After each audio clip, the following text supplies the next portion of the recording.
در تالار مؤسسه تعلیمی مکتب برای خوانندگان بالایاقت شهر خوجند واخری نامزدها به وکیلی مجلس وکیلان خلق ولایت سوخت از حوزه انتخاباتی کمال خوجندی رقم 4 به عوض وکیل خارج شده برگزار گردید.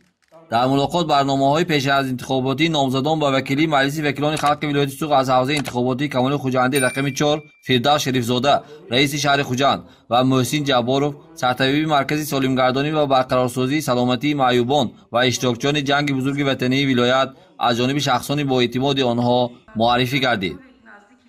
در جریان ملاقات انتخاب کنندگان حوزه انتخاباتی سوال و درخواست و پیشنهادات خویش را به نامزدان و وکیلی مجلس وکیلان خلق ولایت سوخت از حوزه انتخاباتی کمال خوجندی رقم 4 ارائه نمودند.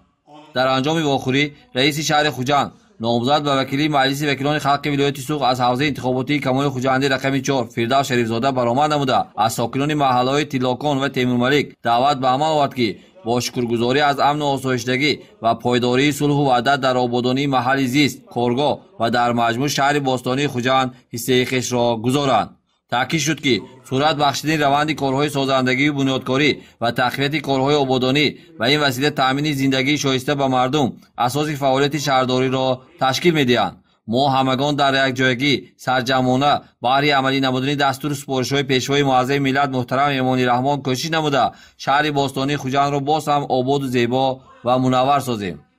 همچنین در گیمنازی رقم 24 شهر خوجند واخری نامزدها به وکیلی مجلس وکیلان خلق ولایت سوخت از حوزه انتخاباتی باباجان غفور رقم 3 به عوض وکیلی خارج شده صورت گرفت. شخصان با اعتماد نامزدان به وکیلی مجلس وکیلان خلق ولایت از حوزه انتخاباتی باباجان غفور رقم 3 رسول غنیزاده و مصعب مومنو برنامه‌های پیش از انتخاباتی نامزدان عبدالرحمن قاسموف دیرکتور جمعیت دارای مسئولیتش محدود سخا کی شهر گلستان مؤسسه تعلیمی غیردولتی دانشکده علم‌های دقیق و تکنولوژی تاجیکستان در شهر خوجند و ملکه صبویه مدیر مؤسسه تعلیمی تا مکتب رقم 14 شهر خوجند را معرفی نمودند. در قسمت سوال و جواب انتخاب کنندگان سوال و درخواست خویش را به نامزدان به وکیلی مجلس وکیلان ولایتی بیان داشتند.